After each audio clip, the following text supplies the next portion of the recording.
हे family, good morning. कैसे हैं आप सब? आई होप आप सब बहुत अच्छे होंगे। मैं जब हम किसी को प्रणाम करते हैं या उन्हें नमस्कार करते हैं या कोई हमको प्रणाम करता है तो हमारे मुख से क्या निकलता है? खुश रहो, गॉड ब्लेस यू, सदा सुखी रहना। और पता है, जो प्रणाम के उत्तर में हमारे मुंह से निकलते हैं ना, ये कोई साधारण शब्द नहीं होते। ये ना दुनिया के बेशकीमती शब्द होते हैं। और शायद ना आजकल हम ना इन बातों को महत्व देना बंद कर रहे हैं। यकीन मानिए, जो ये प्रणाम के जवाब के रूप में हमको आशीर्वाद मिलता है ना, वो 100% ना चमत्कारिक होते हैं, बेशकीमती होते हैं। पता है वो शब्द। एक ना आपको बहुत ही प्यारी सी कथा कहने जा रही हूँ। आई होप आपको पसंद आए तो प्लीज़ लाइक करना, शेयर करना और सब्सक्राइब भी करना। तो चलिए स्टार्ट करते हैं। महाभारत का युद्ध चल रहा था। एक दिन दुर्योधन के व्यंग से आहत होकर भीष्म पितामह यह घोषणा कर देते हैं कि मैं ना कल जो पांडव हैं उनका वध कर दूंगा। इस घोषणा का जैसे ही पांडवों को पता चलता है तो उनके जो शिविर होता है, जो डेरा होता है, उसमें ना बेचैनी से बढ़ जाती है। सभी को भीष्म पितामह के बारे में पहले से ही पता होता है कि वो आखिर उनको कितना क्रोध आता है, वो है कैसे, है ना। तो इसी से वो परेशान होते हैं। तभी जो श्री कृष्ण होते हैं वो द्रौपदी से कहते हैं, तुम ना अभी मेरे साथ चलो। और वो द्रौपदी को लेकर सीधे भीष्म पितामह का जो शिविर है, जो डेरा है, वहाँ पे पहुँच जाते हैं। श्री कृष्ण पता है खुद तो अंदर जाते नहीं है, जो द्रौपदी हैं उनको अंदर भेज देते हैं। कहते हैं तुम अंदर जाओ और जो भीष्म पितामह है उनको प्रणाम कर दो। द्रौपदी वही सब करती हैं, अंदर जाती हैं और प्रणाम करती हैं। तो भीष्म पितामह के मुँह से क्या निकलता है? द्रौपदी के लिए कहते हैं वो अखंड सौभाग्यवती भव, जैसे ही वो प्रणाम करती हैं। तो जैसे उनके मुख से निकलता है ना, उसी वक्त उनको ना ये पता लग जाता है कि उन्होंने तो आज ही पांडवों का वध करने की घोषणा की है। और स्वयं ही वो जो द्रौपदी हैं उनको अखंड सौभाग्यवती रहने का आशीर्वाद दे रहे हैं। फिर द्रौपदी से पूछते हैं भीष्म पितामह, कहते हैं पुत्री, क्या तुम रात को यहाँ अकेली आई हो या तुम यहाँ मतलब तुमको श्री कृष्ण जी लेके आए हैं? तो द्रौपदी कहती है जी पितामह, वो बाहर ही शिविर के बाहर खड़े हैं। तो वो जैसे ही बाहर जाते हैं वो एक दूसरे को ना प्रणाम करते हैं।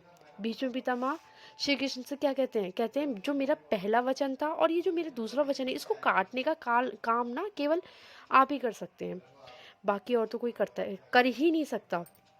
और द्रौपदी और श्री कृष्ण जैसे ही वापस लौट रहे होते हैं तो वो द्रौपदी से कहते हैं तुम केवल अंदर जाके जो भीष्म पितामह को प्रणाम कराए ना, सिर्फ उसी के वजह से जो तुम्हारे पति हैं उनको जीवन दान मिल गया। और अगर ना तुम रोज या ना भीष्म पितामह, धृतराष्ट्र, द्रोणाचार्य आदि को प्रणाम करती होती, या फिर जो दुर्योधन है, दुष्टासन है आदि की जो पत्नियां हैं, वो अगर पांडवों को प्रणाम करती ना, तो शायद ही युद्ध की नौबत आती। और यकीन मानिए, ये जो हमारे आजकल के घरों में कलेश का वातावरण हो रहा है ना, वो शायद कहीं ना कहीं इसी बातों से जुड़ा हुआ है। क्योंकि एक तो हम संस्कार भूलते जा रहे हैं, जाने या ना अनजाने। हम क्या कर रहे हैं? अपने बड़ों की उपेक्षा कर रहे हैं। याद रखना ना, कोई चीज़ भी ना पैसों से खरीदी नहीं जा सकती। और सबसे बड़ी बात, जो हम सोचते ना कि हम ज्ञान कहीं से भी अर्जित कर सकते हैं, जैसे गूगल से अर्जित सोचते हैं कि हम गूगल से ज्ञान अर्जित कर लेंगे, हमें पता लग जाएगा, बट ऐसा नहीं है। अगर हमको ना ज्ञान प्राप्त करना है, उसके लिए हमको क्या करना पड़ेगा? जो बुजुर्ग हैं उनके पास बैठना पड़ेगा।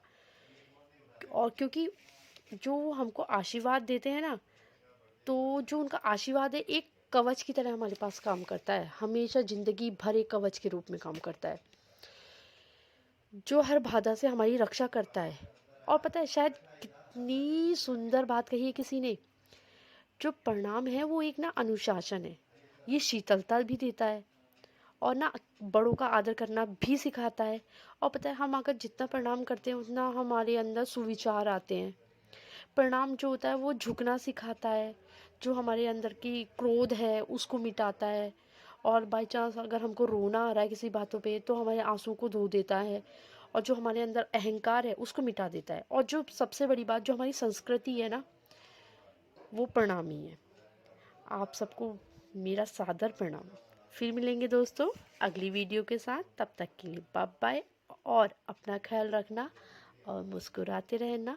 अगर मेरा ये वीडियो आपको पसंद आए तो please like share and subscribe करना। तब तक के लिए बाय बाय, गुड नाइट, कल मिलेंगे।